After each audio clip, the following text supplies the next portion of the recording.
કાણમ નમો સિદ્ધાણમ નમો આયર્યાણમ નમો વજ્જાયાણમ નમો લોય સવસાહમ યશો પંચન મુક્કારો સભાવ પ્રણાસન મંગલાન ચ સભ્યેસિમ પડમમ હવૈ મંગલમ આદિમમ પૃથ્વીનાથમ આદિમ મનીષ પરિગ્રહમ આદિમ તીર્થનાથમ ચ ઋષભસ્વામી નમસ્તમ સુદાસોદરવાગ્યેષ્ણનિર્મલિકિતદિન્મુખમ મૃગલક્ષ્મા તમ શાંતિ શાંતિનાથ નમસ્તુવ શ્રી શ્રીયા મંગલકરી શબ્દ શ્રી કે સંકેત દાસનાથ ગુરુવાર સંસાર દયા ચરક્ષ મુક્ત માર્ગ જય જગજીવ જોણી વિયાણો ગુરુ જગાનંદો જગણાહો જગબંધુ જય જગત પિયામો વૈવમ જય શ્રીયાણમ પ્રભો તિત્તરાણમ અપચ્છિમો જય ગુરુ લોગાણમ જય મહત્તા મહાવીર ઓંકારમ બિંદુ સંયુક્તમ નિત્યમ જયંતિ યોજનમ આમદમ મોક્ષદમ ચૈવ ઓંકારાય નમો નમઃ સર્વારીષ્ટપ્રતિદાયિને સર્વબિંદાનાય ગૌતમ સ્વામી નમઃ જ્ઞાન ધ્યાન ક્રિયાધિકારી કુશલ પ્રથમ ચેતા ગુરુ અંતર્લોથન પ્રદ્ભાસમ યસ્વૈ ઓંકારણ સુસેવિત ઓંકાર સેવા સ્વયં સમીમના સદા વિજયતે શ્રી સિદ્ધિશ્વરીશ્વર સ્વયં સમીમના સદા વિજયતે ભદ્રેશ્વરીશ્વર સ્વયં સમી ઓંકાર શ્રી જ્ઞાન જ્ઞાનમ જનસલાકયા નેત્રમન્વિતમ યેન તસ્મૈ શ્રી ગુરવે નમઃ.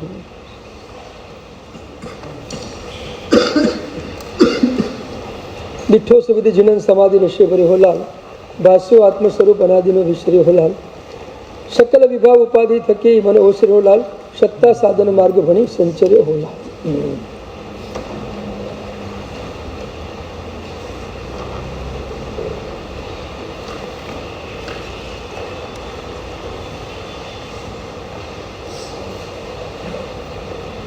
સાક્ષી ભાવ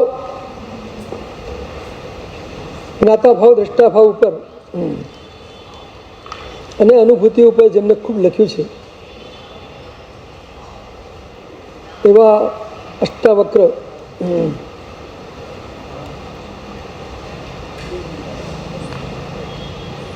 અષ્ટાવક્રજીએ એ મહાગીતામાં ઘણી બધી સુંદર વાતો નિશ્ચય સંબંધી કરી છે. અષ્ટાવક્રજી બહુ નાની ઉંમરથી આ નિશ્ચયથી ભાવિત અને પરિણમિત થયેલા હતા. કોઈ વાદ વિવાદમાં એમના પિતાજી હારી ગયા. રાજાએ શરત મુજબ એમને જેલમાં પૂરી દીધા અને અષ્ટાવક્રને ખબર પડી કે મારા પિતાજી આ રીતે વાદમાં હાર્યા છે અને જેલમાં પૂરાયા છે. બહુ નાની ઉંમર હશે, કદાચ 8-10 વર્ષની ઉંમર, અને એમને ઈચ્છા થઈ ગઈ મારા પિતાજીને જેલમાંથી બહાર કાઢો. આ જવાબદારી તો મારી જ છે, મારે બજાવવી પડશે. ગયા રાજાની સભાની અંદર અને અષ્ટાવક્રનું શરીર એના 8 અંગો વાંકા, એકદમ બિહામણું અને કદરૂપું શરીર લાગે. બહારથી જોવો તો તમને જોવાની પણ ઈચ્છા ન થાય એવું એ શરીર. અને શરીર લઈને ગયા રાજસભાની અંદર. આખી સભા ખડખડ હસી પડી એના કદરૂપા શરીરને જોઈને. રાજા એકદમ હસ્યો. એટલે અષ્ટાવક્રજીએ એ વખતે બહુ માર્મિક ભાષામાં વાત કરી કે હું પાછો જઉં છું, કારણ કે આ સભા ચર્ચાને યોગ્ય લાગતી જ નથી.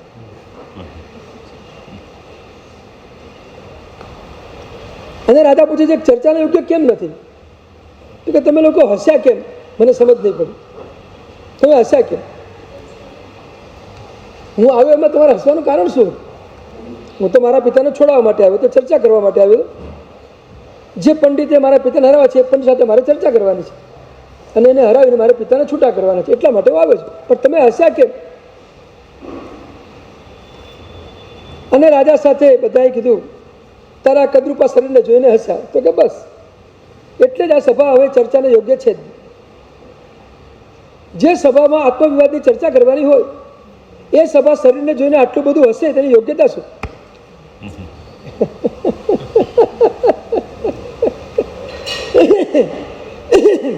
આ ધર્મસભા આત્મસભા છે કે ચમારની સભા છે? કારણ કે ચામડાને જોઈને જે કોઈ નિર્ણય કરે એ ચમારની સભા કહેવાય. શું માર્મિક વાત! આટલી નાની ઉંમરમાં અષ્ટાવક્રે રાજાને મોઢા મોઢ કહી દીધી સ્પષ્ટ ભાષામાં કે તમે લોકો ચમાર છો કે કોણ છો? ચામડાને જોઈને વાત કરો છો કે આત્માને જોઈને વાત કરો છો? વાત કોને જોઈને કરવાની? આપણી પસંદગી પણ પૂતગલને જોઈને કે આત્માને જોઈને? આપણી અનાદિકાળથી જે પસંદગી છે ને બધી લગભગ પૂતગલને જોઈને ચાલેલી છે. આત્માને જોઈને તો કોઈ પસંદગી થતી જ નથી. આત્માનું સ્વરૂપ પકડાતું નથી, આત્માનું સ્વરૂપ ચિંતનમાં આવતું નથી. આત્માના સ્વરૂપથી આપણી પ્રજ્ઞા ભાવિત થતી નથી, પરિણમિત થતી નથી, અને એટલે આપણી પ્રજ્ઞા મોટે ભાગે પૂતગલથી પરિભાવિત થઈ રહી છે. પૂતગલનો પ્રભાવ આપણી પ્રજ્ઞા ઉપર, આપણી બુદ્ધિ ઉપર જબરદસ્ત પડી રહ્યો છે. જે બુદ્ધિ ઉપર પૂતગલનો પ્રભાવ પડે એને બુદ્ધિ કહેવાય, અને જે બુદ્ધિ ઉપર આત્માનો પ્રભાવ પડે એને પ્રજ્ઞા કહેવાય. આપણી વિચારધારા ઉપર જો પૂતગલ જ હેવી થઈ રહ્યું છે તો એ બુદ્ધિ જ છે.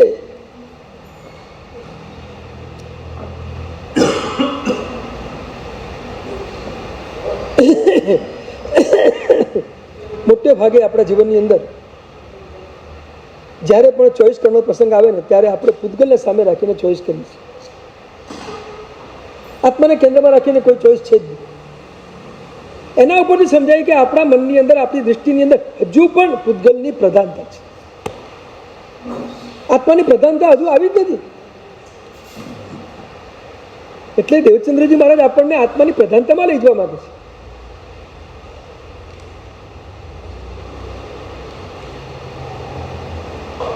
ઘાતી કર્મનો ઉદય એ આત્માને પ્રધાન બનાવવા નથી બુદ્ધિમાં. પોતાના સ્વરૂપને માનવા ન દે એનું નામ દર્શન મૌનીય કર્મ, અને પોતાના સ્વરૂપ સુધી પહોંચવા ન દે એનું નામ ચારિત્ર મૌનીય કર્મ.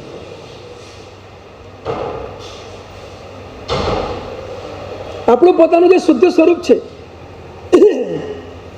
હમણાં એક મજાનું વાક્ય વાંચ્યું. શુદ્ધ સ્વરૂપ માટે લખ્યું હતું કે આત્માનું શુદ્ધ સ્વરૂપ અનૈમિત્તિક અને અનુપચરિત છે. અનૈમિત્તિક અને અનુપચરિત છે. કોઈ નિમિત્તથી આત્માનું ચરિત્ર ઉત્પન્ન થયું જ નથી. અનૈમિત્તિક છે. આત્માની કોઈ ઉત્પત્તિ છે જ નહીં, સ્વયંભૂ છે અને અનાદિકાળથી છે. જે અનાદિકાળથી હોય એની ઉત્પત્તિ ક્યારે પણ હોય. અનૈમિત્તિક, કોઈ નિમિત્ત આત્માને માટે ક્યારે પણ હોઈ શકતું નથી. શુદ્ધ સ્વરૂપ અનૈમિત્તિક છે.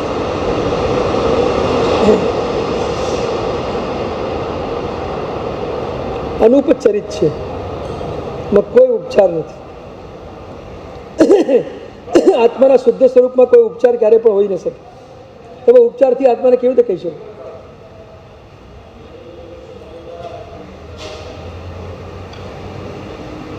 જે વસ્તુમાં જે ચીજ નથી કે જે ગુણધર્મ નથી એમાં એ ગુણધર્મને કહેવા કે માનવા એ ઉપચાર છે. તો આત્મા એક એવું અદ્ભુત તત્વ છે કે જે તત્વમાં કોઈનો પણ ઉપચાર કરી શકાય એમ નથી. એના અનંત ગુણો એ ઔપચારિક નથી, અનૌપચારિક છે, એ વાસ્તવિક છે. જેનું અનંત જ્ઞાન, અનંત દર્શન, અનંત ચારિત્ર, અનંત વીર્ય, અનંત સુખ, અનંત આનંદ, આ બધું વાસ્તવિક છે. એમાં ઉપચાર ક્યાંય છે જ નહીં. અને એટલે આત્માનું સ્વરૂપ અનુપચરિત છે. આવું જે આત્માનું શુદ્ધ સ્વરૂપ છે એ શુદ્ધ સ્વરૂપ દેવચંદ્રજી મહારાજ આપણને પકડાવવા માંગી રહ્યા છે.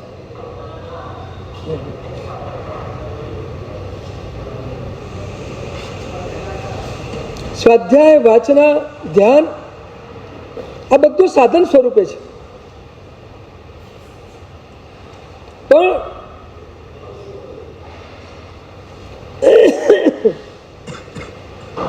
સાધન હંમેશા બંધનને તોડવા માટે હોય છે. સાધન બંધનને તોડવા માટે છે. સાધન સાધ્યની અનુભૂતિ કરવા માટે છે.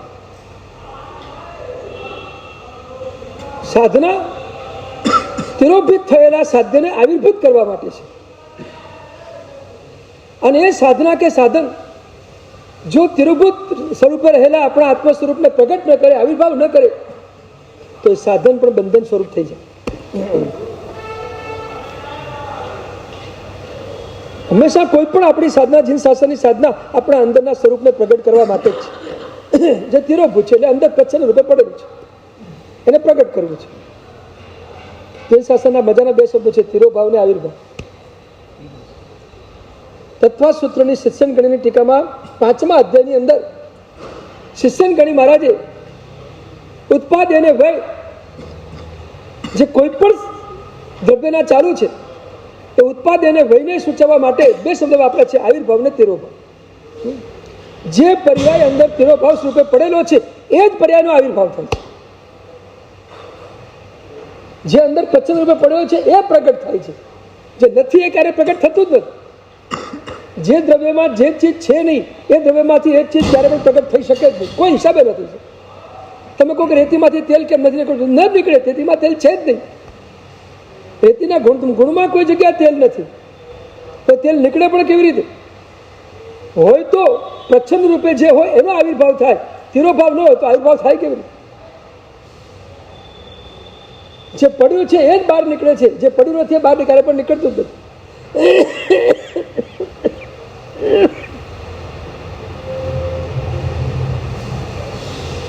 આવિર્ભાવ ને તિરોભાવ. આવિર્ભાવ એટલે ઉત્પાદ, તિરોભાવ એટલે તિરોભાવ એટલે પ્રચ્છન્ન ભાવ, આવિર્ભાવ એટલે પ્રગટ ભાવ. જે પ્રચ્છન્ન પડ્યું છે એને પ્રગટ કરવું એ જીન શાસ્ત્રની સાધના છે.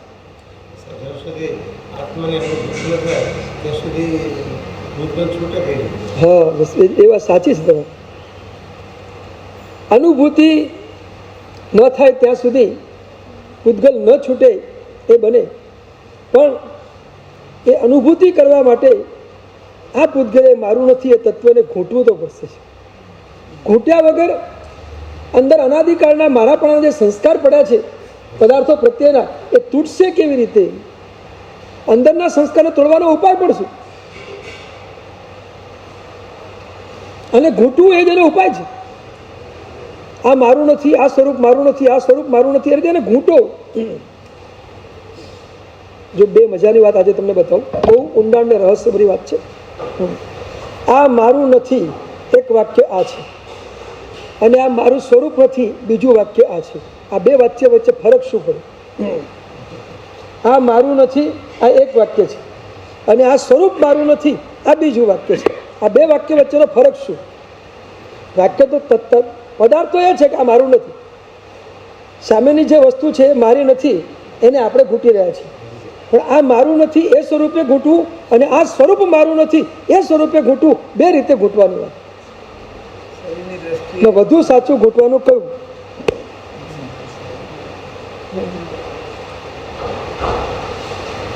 બહુ ઊંડાણ છે.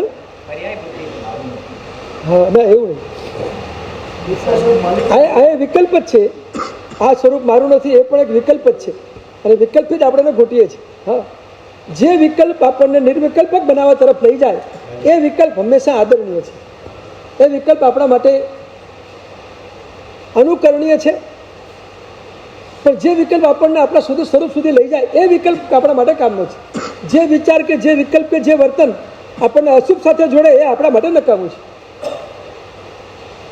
જે વિચાર, જે વિકલ્પ, જે વર્તન કે જે ઉચ્ચાર આપણને અશુભ સાથે જોડે એ આપણા માટે કાયમ માટે નકામું છે. એટલે આપણા વિચારોમાં, આપણા વિકલ્પોમાં, આપણા ઉચ્ચારમાં, આપણા વર્તનમાં એ તત્વ પ્રગટ થવું જોઈએ જે આપણને આપણા પોતાના ભીતરી સ્વરૂપ સાથે જોડે, પરમાત્માને આત્મ સ્વરૂપ સાથે જોડી આપે. એવા વિચારો કરો, એવા વિકલ્પો કરો.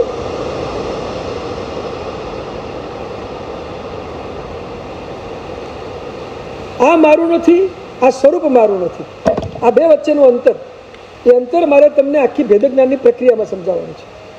બહુ મજાનું આ સ્વરૂપ છે.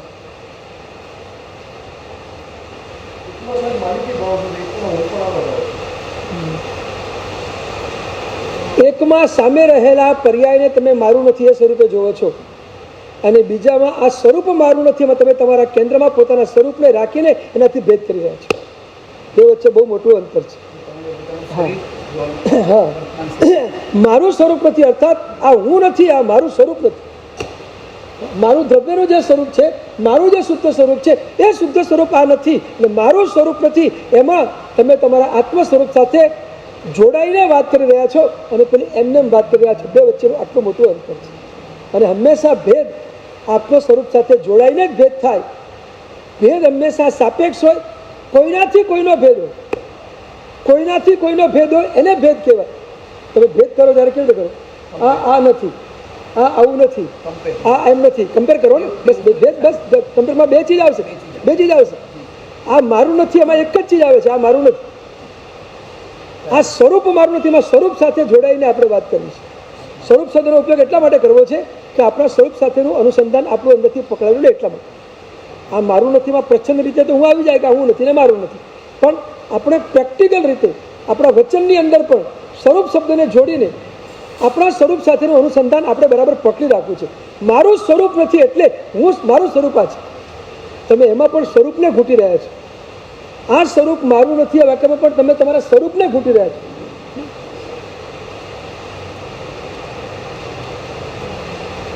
આ દીકરો મારો નથી, આ દીકરો મારો નથી, એનો મતલબ શું થયો? તમે તમારા દીકરાને એ વખતે પણ મગજમાં રાખીને કામ કરી રહ્યા છો.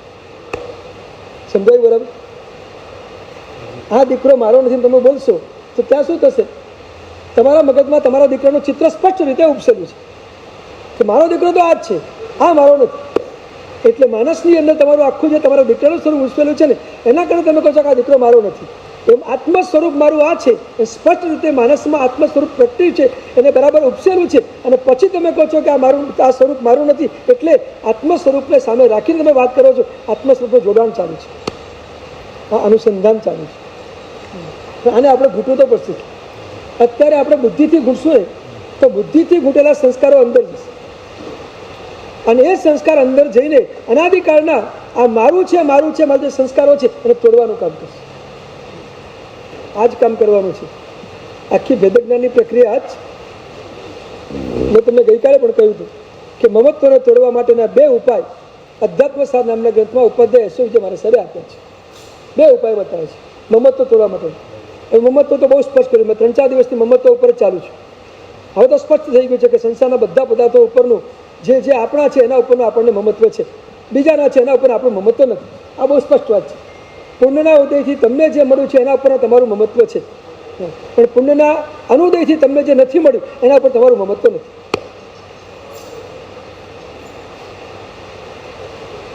એક વિચારણા કરો. પુણ્યના ઉદયથી જે મળે એના ઉપર મમત્વ બુદ્ધિ છે. તો પુણ્યનો ઉદય વધુ હોય ને વધુ સામગ્રી મળે તો મમત્વ બુદ્ધિ વધે કે ઘટે?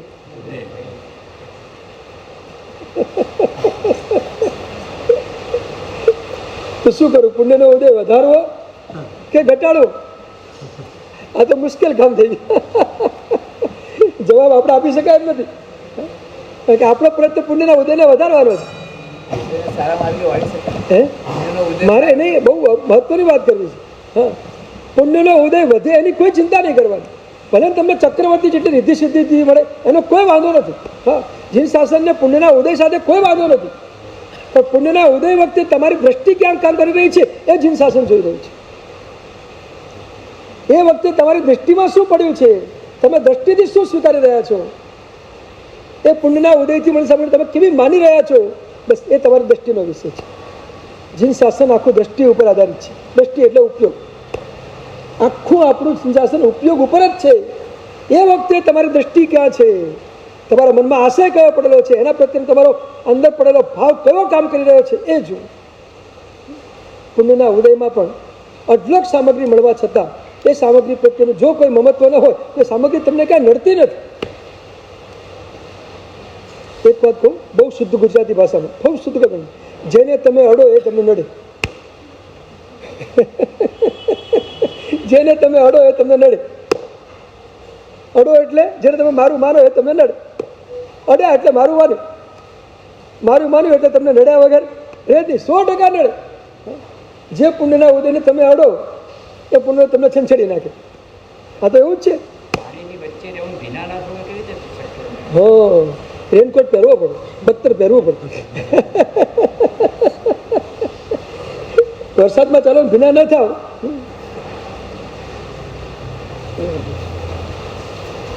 એક છોકરો સ્કૂલમાં ગયો ને મેં ટીચરને કીધું સાહેબ વરસાદ બહુ આવતો હતો આજે, તો હું જરાય ભીનો નથી. વરસાદ હતો જરાય ભીનો નથી. શિક્ષકે ભલા માણસ વરસાદ બંધ થઈ ગયા પછી નીકળ્યો હોઈશ એટલે ભીનો નથી. રહેવા દે ને હવે શું ખોટી વાત કરું. ના, જરાય ભીનો નથી થયો. આટલો વરસાદ પણ ભીનો જ ન થયો. તો કે કેવી રીતે ના થયું? તો કે પુલની નીચે ઉભો હતો. કાં તો રેઇનકોટ પહેરો તો તમે ભીના ના થાવ, કાં તો પુલા જીન શાસ્ત્રના પુલની નીચે આવી જાઓ, નિશ્ચયના પુલની નીચે આવી જાઓ, તમે જરાય ભીના નહીં થાવ. જરાય મમત તો તમને સ્પર્શી નહીં શકે. નિશ્ચયનો પુલ છે, નિશ્ચયનો રેઇનકોટ પહેરી લો તો કોઈ વાંધો જ આવવાનો નથી, ક્યાંય વિનાશ નહીં થાય. આ સંસારમાં રહેવાની કળા શીખવી તો પડશે જ. જે કળા સમ્યક દ્રષ્ટિ આત્મા શીખીને ચાલે છે. કોઈ પણ સમ્યક દ્રષ્ટિ આત્મા આ પુલ નીચેનો રેઇનકોટ પહેરીને જ ચાલે છે. એ મમત્વથી ભીનો થતો જ નથી. ચાહે ચક્રવર્તીનો આત્મા હોય, ભરત ચક્રવર્તીનો આત્મા હોય, શાંતિનાથ, હરનાથ, કુંથુનાથ, કોઈ પણ ચક્રવર્તી હોય. પછી જે મિથ્યાત્વમાં ગયા એની વાત જુદી છે, પણ જે સમ્યક દ્રષ્ટિ રહેલા ચક્રવર્તી આત્માઓ છે એની પાસે અઢળક પુણ્યનો ઉદય છે. 6 ખંડનું સામ્રાજ્ય છે. આટલી રિદ્ધિ સિદ્ધિ અને સમૃદ્ધિ છે. તીર્થંકર પછીનું પુણ્ય ચક્રવર્તીનું પુણ્ય, તીર્થંકરથી નીચેનું પુણ્ય ચક્રવર્તીનું. કે ચક્રવર્તી અને તીર્થંકરથી ઉપર બીજા કોઈનું પુણ્ય હોઈ શકે નહીં. આટલું બધું પુણ્ય હોવા છતાં એ પુણ્ય એમને ક્યાંય અંદર સ્પર્શતું નથી. બસ આ સમ્યક દ્રષ્ટિ આત્મા સંસારમાં રહેવા છતાં એ સંસારના પદાર્થોમાં મમત્વથી ભીનો ક્યાંય થતો નથી. હા, તો પ્રેક્ટિકલ જ છે. હા, પ્રેક્ટિકલ કેવી રીતે બને એ વાત વિચારવાની છે. આ કામ સદબુદ્ધિનું છે. ભીતરમાં જ્યારે સદબુદ્ધિ પેદા થઈ જાય છે ત્યારે આત્મા ગમે તેવા સંસારના વ્યવહારો કરે ને તો એ સમજે છે કે કર્મના ઉદયથી આ મારે વ્યવહારો કરવા પડે છે.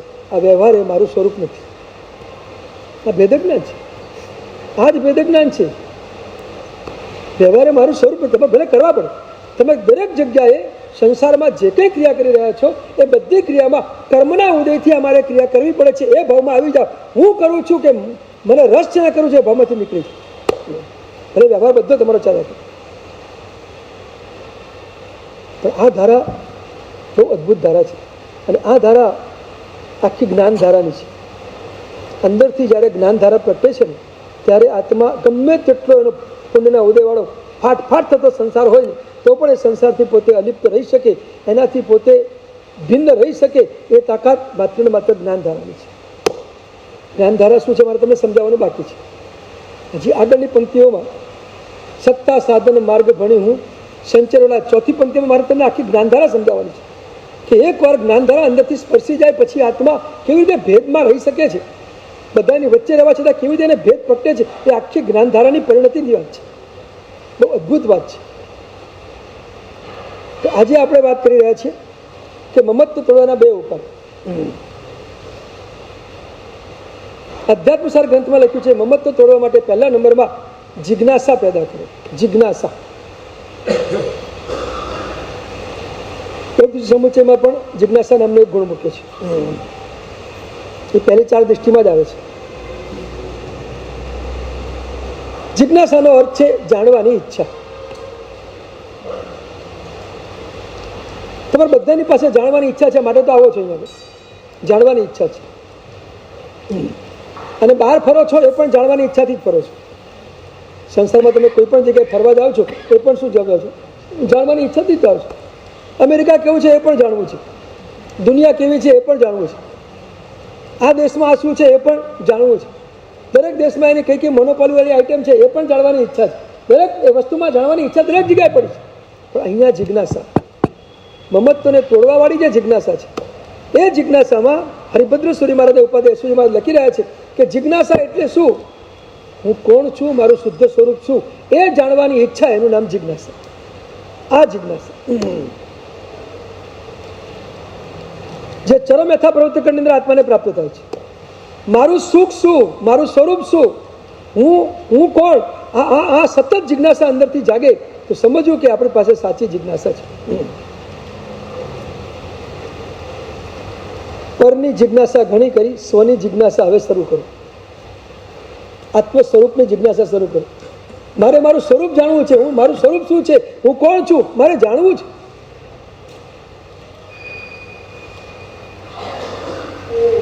તમારા અંતરમાં ભાવ પડેલો હોવો જોઈએ.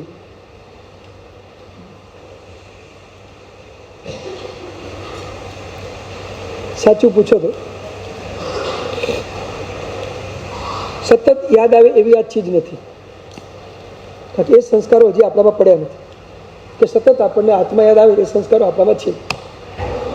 હવે શું કરવું? આ જિજ્ઞાસામાં રહેવું હોય તો શું કરવું? 10-10, 15-15 મિનિટે હું કોણ છું નું ચિંતન 1 મિનિટ માટે કરતા હતા કે અડધી મિનિટ માટે કરતા હતા. નોળિયાને સાપનું ઝેર ચડે ને એટલે નોળવેલને સૂંઘવા માટે જાય. નોળવેલને સૂંઘે એટલે સાપનું ઝેર બધું એનું ઉતરી જાય. બસ આ નોળવેલ છે. હું કોણનું ચિંતન આપણા માટે નોળવેલનું કામ કરશે. અનાદિકાળનું પેલું મિથ્યાનું અજ્ઞાનનું ઝેર, એ ઝેરને ઉતારવાનું કામ આ નોળવેલ કરશે. હું કોણ છું નું ચિંતન જો તમે 10-10 મિનિટે કર્યા કરશો તો તમારા સંસારના વ્યવહારમાં પણ એમાં તન્મય થઈને પ્રવૃત્તિ નહીં કરો, તમે જુદા રહીને પ્રવૃત્તિ કરશો.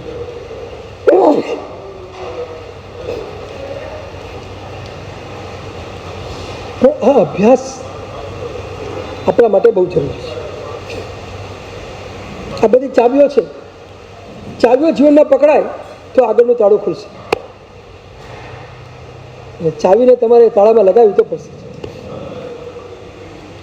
મિથ્યાત્વનું તાળું આપણા શરીર ઉપર અકબંધ રીતે બરાબર જામી ગયેલું છે. હા, અને અનાદિકાળનું આ તાળું છે ને, કાટ બહુ લાગી ગયો છે. એટલે તમારી ચાવીએ જલ્દી કદાચ અસર ન કરે ને, એ હદે અંદર કાટ લાગી ગયેલું. કાટવાળું તાળું જલ્દી ખુલે ને. આ મિથ્યાત્વનું તાળું જે લાગ્યું છે ને આત્મ સ્વરૂપ ઉપર, એ કાટવાળું છે, અનંતકાળથી લાગેલું છે. કાટ છે, મેલ છે, જામ છે, જામ. હવે એ તાળાને ખોલવું છે, એની ચાવી તો આ જ છે. હું કોણ છું નું ચિંતન 2 રીતે કામ કરે છે. એક ચાવી સ્વરૂપે કામ કરે છે અને એક હથોડા સ્વરૂપે કામ કરે છે. આવા તાળાને હથોડો મારીને ખોલવું પડે. ઘણી વખત એવું પણ થાય, તાળું ન ખોલે તો હથોડો મારવો પડે, હથોડો મારીને પણ તાળું ખોલવું પડે.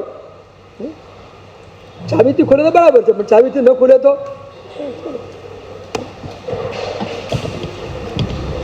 હું કોણ છું નું ચિંતન કરતા જઈએ અને ખુલી જાય તો સારી વાત છે, પણ ન ખુલે તો હથોડો મારીને, એટલે હું કોણ છું નું સઘન ચિંતન કરીને, એમાં ઊંડા ઉતરીને સતત ચિંતનની ધારા ચલાવીને પણ આ તાળાને ખોલવું તો પડશે જ. તો જિજ્ઞાસા એ પહેલી વસ્તુ છે. અને બીજા નંબરમાં ભેદ જ્ઞાન. સ્વથી પરનો ભેદ, આત્માથી કર્મનો ભેદ, જ્ઞાનથી રાગનો ભેદ,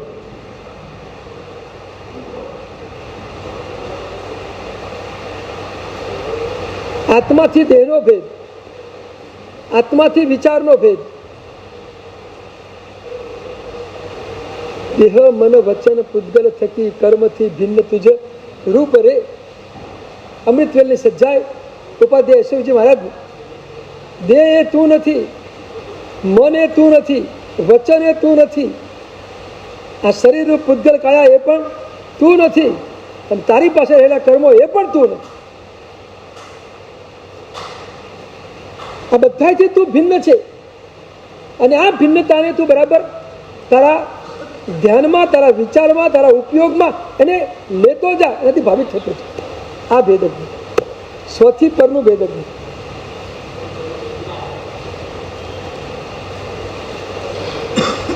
આત્માથી આશ્રવનું ભેદ જ્ઞાન, આત્માથી કસાયનું ભેદ જ્ઞાન, આત્માથી વિષયનું ભેદ જ્ઞાન, આત્માથી વિચારનું ભેદ જ્ઞાન.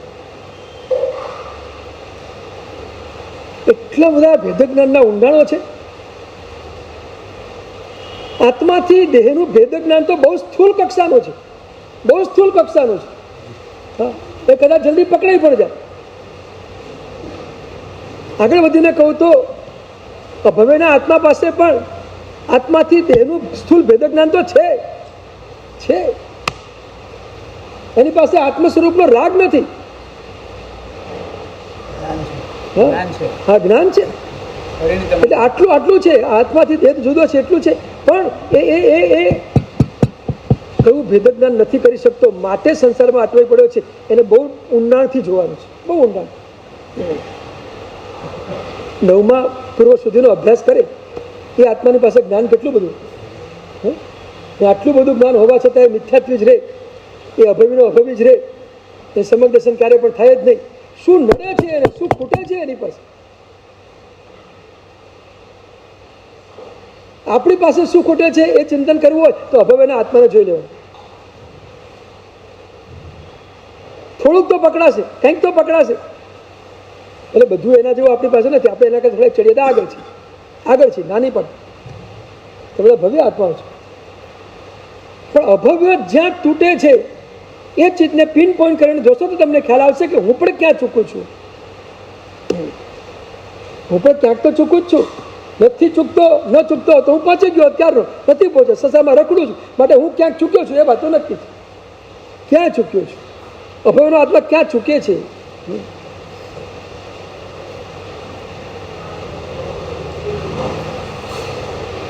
અભવ્યનો આત્મા ઔદારિક શરીરને પોતાનાથી ભિન્ન જોઈ શકે છે, પણ તેજસ અને કાર્મણ શરીરને પોતાનાથી ભિન્ન જોઈ શકતો નથી.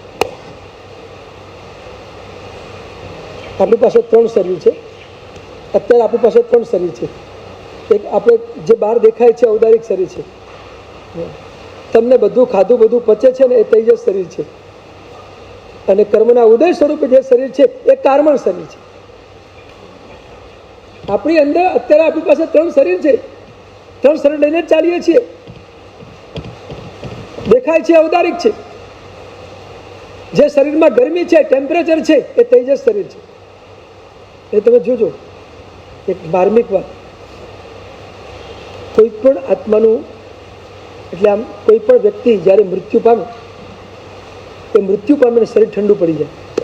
શરીર ઠંડુ કેમ પડે ખબર તમને? તેજસ શરીર નીકળી ગયું અંદર જે તેજસ શરીર હતું એ તેજસ શરીર નીકળી ગયું. જે ગરમી હતી નીકળી ગઈ શરીર ઠંડુ પડી ગયું. આ વાસ્તવિકતા જ. તમને કોઈને ખબર નથી કે આ તેજસ શરીર નીકળી ગયું માટે ઠંડુ પડ્યું. ખબર છે કોઈને? આ ભગવાનના શાસનમાં બધી વાતો લખેલી છે. હા, અરે તેજસ શરીરના કામ તો એટલા બધા અદભુત છે ને, એ આરામ તે જોઈશું ત્યારે વાત કરશું. પ્રભુનું તેજસ શરીર કઈ રીતે કામ કરે છે, બહુ અદભુત છે આ બધું. તેજસ શરીર તો બહુ જબરદસ્ત સક્રિય છે, અત્યંત સક્રિય છે. કાર્મણ શરીર તો માત્ર તમારા શરીર પૂરતું ઉપયોગી છે. તેજસ શરીર તો બધી જગ્યાએ તમને કામ આપી રહ્યું છે. ગમે ત્યાં જાઓ તેજસ શરીર કામ કરે. જબરદસ્ત શક્તિ છે તેજસ શરીર. આપણી પાસે 3 શરીર છે. એ 3 શરીરથી ભેદ જ્ઞાન આપણે કરવાનું છે. આ 3 શરીરે હું નથી, આ મારું સ્વરૂપ નથી, આ ભેદ જ્ઞાન છે. કેસર સુરી મહારાજ બહુ અધ્યાત્મમાં ઊંડા ઉતરેલા આમ કહેવાય કે અનુભવી આત્મા.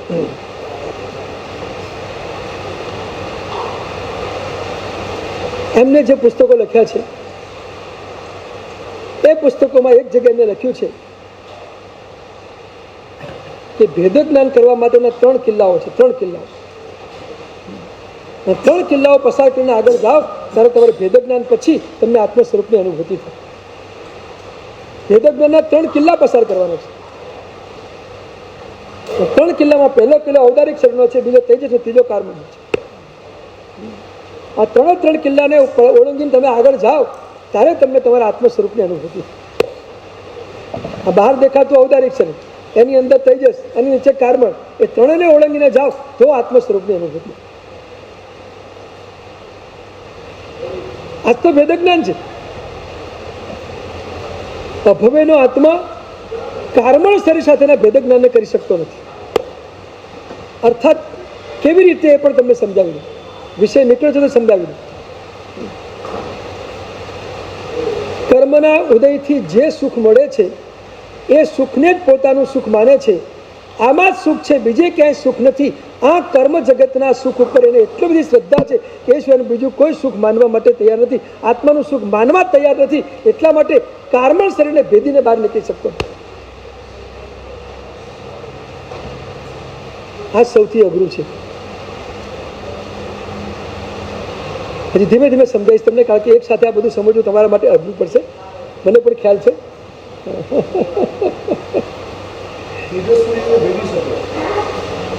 થોડું ભેદી શકે, પણ તેજસ કાળમાં ભેગા હોય છે લગભગ, એ સાથે જ હોય છે. એકને ભેદે તો બીજું ભેદાઈ જ જાય, પણ એ તેજસ કાર્બન પણ મુખ્યત્વે એમ કહેવાય કે કાર્બનને ભેદી ન શકે, કારણ કે એ કાર્બન શરીરથી મળતું જે સુખ છે, કર્મના ઉદયથી મળતું જે સુખ છે, આખું સંસારનું સુખ છે કર્મના ઉદયથી મળતું સુખ છે.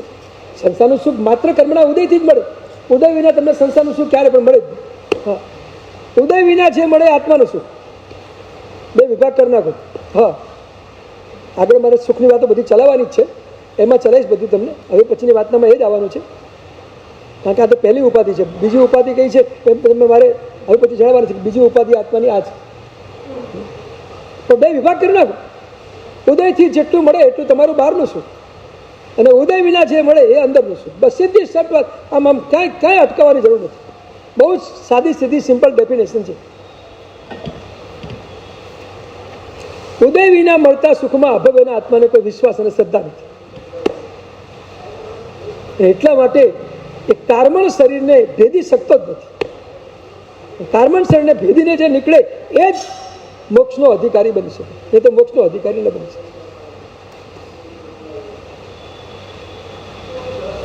500 મુનિરાજને ઘાણીમાં પીલ્યા. સ્કંદક મહારાજે 500 ને નિર્યામણા કરાવી. એક મુનિરાજને એવી નિર્યામણા કરાવી કે તમારું શરીર અત્યારે તૂટી રહ્યું છે, એ પણ તમારો કર્મનો અસાતા વિજ્ઞ કર્મનો ઉદય છે, અને તમે તૂટી રહ્યા છો. તમારું શરીર ટુકડે ટુકડા થઈ રહ્યું છે, ખંડિત થઈ રહ્યું છે, ચૂરે ચૂરા થઈ રહ્યું છે, લોહી માંસ બધું છૂટું પડીને બહાર નીકળી રહ્યું છે. આવી શરીરની વેદનામાં પણ આચાર્ય ભગવાન જે નિર્યામણા કરાવે, અને નિર્યામણા એવી કરાવે કે બસ મુનિરાજ શરીર સામે જોતાની આત્માના ઉપયોગને સાવધાન રાખજો. શરીર એ તમારું સ્વરૂપ નથી. અત્યારે તમારા અંદર આવેલો આ કર્મનો ઉદય એ પણ તમારું સ્વરૂપ નથી. તમે કાર્મણ શરીરને પણ ભેદીને આગળ જાઓ. આ ઉદય એ પણ તમે નથી. આ પરિસર કે ઉપસર્ગ એ પણ તમારું સ્વરૂપ નથી. તમે તમારા ધ્યાનમાં માત્ર તમારા સ્વરૂપને જ ગુંજો, આ બધી વસ્તુને લાવતા નહીં. કેટલી ઊંડાણથી જે નિર્યામણા કરાવી છે, એમને શું કેવળ જ્ઞાન થઈ જાય? આટલી હદ સુધીનો જો ભેદ જ્ઞાન ન થાય ને તો કેવળ જ્ઞાન ન થાય. કર્મના ઉદયને જો પોતાનું સ્વરૂપ માની લે તો એને ક્યારેય ભેદ જ્ઞાન ન થાય, ક્યારેય ન થાય. એટલે ઉપરમાં કહ્યું, દેહ મન વચન થકી પૂતગલ થકી કર્મથી ભિન્ન તુજ રૂપ રે. કર્મથી પણ ભિન્ન તારું સ્વરૂપ છે, તું એનું ચિંતન કર. આ ભેદ જ્ઞાન છે. બે ઉપાય છે મમત્વને તોડવા માટે.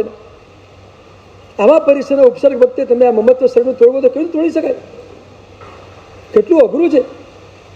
એક સામાન્ય વ્યાધિમાં પણ દેહનું મમત્વ તૂટતું નથી. અનુકૂળતામાં તો તોડવું જ મુશ્કેલ છે. પ્રતિકૂળતામાં ન તૂટે તો અનુકૂળતામાં તો તૂટે કેવી રીતે? આટલી બધી પુણ્યની અનુકૂળતાઓ મળી હોય ત્યારે દેહનું મમત્વ તોડવું એ તો સૌથી અઘરી ચીજ છે. કેવું તૂટે જ નહીં ને, કઈ તૂટે મમત્વ? આટલા બધા પુણ્યની અનુકૂળતા વચ્ચે દેહનું મમત્વ તૂટે કેવી રીતે?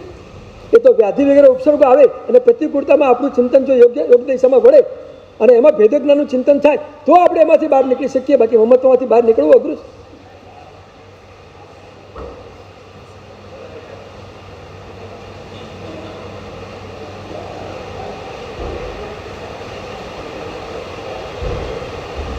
પૈસા ગયા, કર્મના ઉદયથી આવ્યા હતા, આમે મારાથી ભિન્ન હતા, તો ગયા તો મમત્વ તોડવાનું એ સાધન બની ગયું એવું ક્યારે લાગે? પૈસાનું જવું એ મમત્વ તોડવાનું સાધન છે.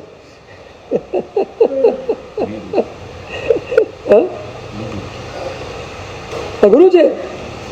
એટલે હું આ પદાર્થને કેમ ઘૂંટું છું? આ મારાપણાના ભાવને ઘૂંટું છું કે એકની એક વાતને 4-5 દિવસથી અલગ અલગ એંગલથી જે ઘૂંટો કરું છું, એટલા માટે કરું છું કે સૌથી વધુ નડતું હોય તો મમત્વ જ નડે છે. આપણે એનો ભેદ આપણે કરી શકતા જ નથી. અલગ છેલ્લે ભેદમાં જઈને પાછું મમત્વ એવું હેવી થઈ જાય કે ભેદ જ તૂટી જાય, મમત્વ ઊભું ઊભું.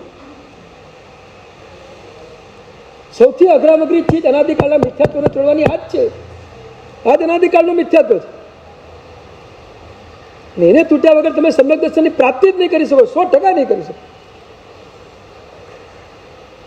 અને ભલે આત્માઓ પણ છેલ્લે જતા આ મમત્વમાંથી પડી અને મિથ્યાત્વમાં ઉતરી જાય તો પછી આપણું તો દશા શું થાય? એમણે કીધું હતું ને, મરુભૂતિનો આત્મા પણ આ શરીરના મમત્વમાં ગયો અને તૂટી ગયો, તિરંજ ગતિનું આયુષ્ય બંધ કરી દીધું. ભગવાનનો આત્મા પણ જો આવી રીતે ક્યાંક ચૂકે અને પડે, આપણે તો પડેલા જ છીએ. ચૂકવાની વાત જ ક્યાં, પડેલા જ છીએ. એક એક નિમિત્તોમાં આપણે પડેલા જ છીએ.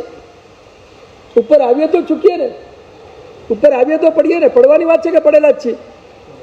પડેલા જ છીએ. આમાંથી બહાર નીકળવું છે.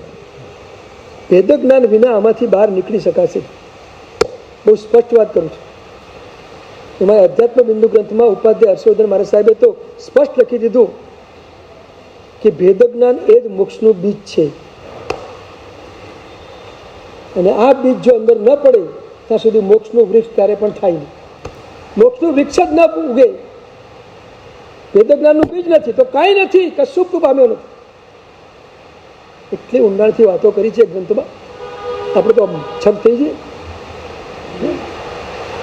એ લખે કે ભેદ જ્ઞાન એવું અત્ર વિજમ, આ સમ્યક દર્શનમાં, આ મોક્ષમાં, આ મોક્ષના માર્ગમાં દરેક જગ્યાએ ભેદ જ્ઞાન એ જ બીજ છે. આ બીજ નથી તો વૃક્ષ છે જ નહીં, છોડ જ નથી. એટલું સ્પષ્ટ કહી દીધું છે.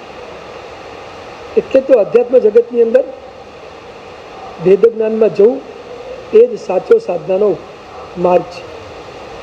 અને ભેદ જ્ઞાનમાં ગયા વિના સમ્યક દર્શનની પ્રાપ્તિ થવી એ મુશ્કેલ છે. આ સ્વરૂપ મારું નથી. પર સાથે ભેદ કરતા હતા, સ્વનો પર સાથેનો ભેદ. હા, તો ટાઈમ થઈ ગયો. એ તો હું તમને બતાવું. તમે પરથી પરનો ભેદ તો અનંતવાર કરો જ છો. પરથી પરનો ભેદ તો આખા સંસારમાં ચાલુ જ છે.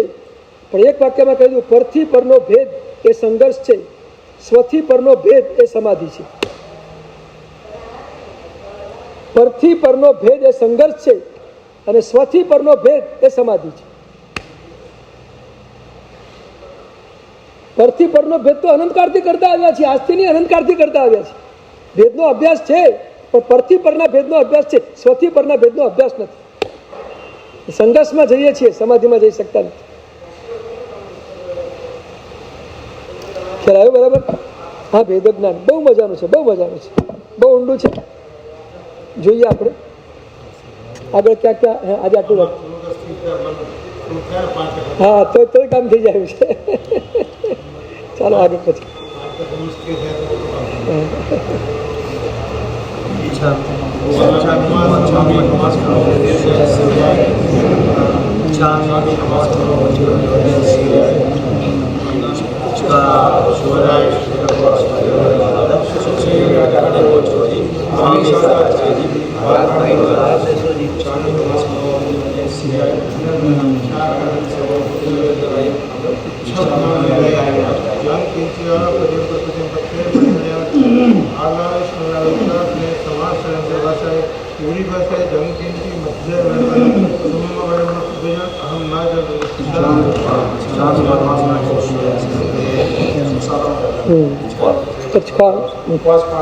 સૂર્યોગી અવર્તન પથકા જવાથી બિહાર મસ્તમ પાણી ખમશે ઉંઠા પડશે સાગર પાઠ્યક્રમ કાઢ પછી સૂર્યગુણ અવશ્ય ઉદ્દેશ્ય નૌકાશે પછી 7 કોશી મુકદમ બિહાર મસ્તમ પાણી ખમશે એમ અંતરાગુણ સસન બને ત્યાગણ આંબેલમ બીગજો પ્રતિ અંતરાગુણ સસાગણ લેવાલ ત્યાગણ એગાસ્તમ વ્યાસ્તમ છે તેમ બિહાર મસ્તમ ખમશે અંતરાગુણ સહસ્ત્રાગણ સાગર નામ તમ ત્યાગણ પાણી બને શશિકરણ આસિત અવશ્ય સર્વમંગલ વાગન સકલ્યાણ કામ પ્રદાન કરું. જય નમ જય કૃષ્ણ.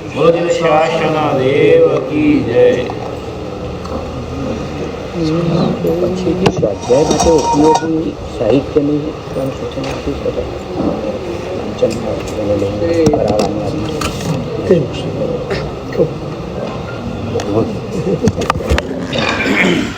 અલગ જ છે આ બધું.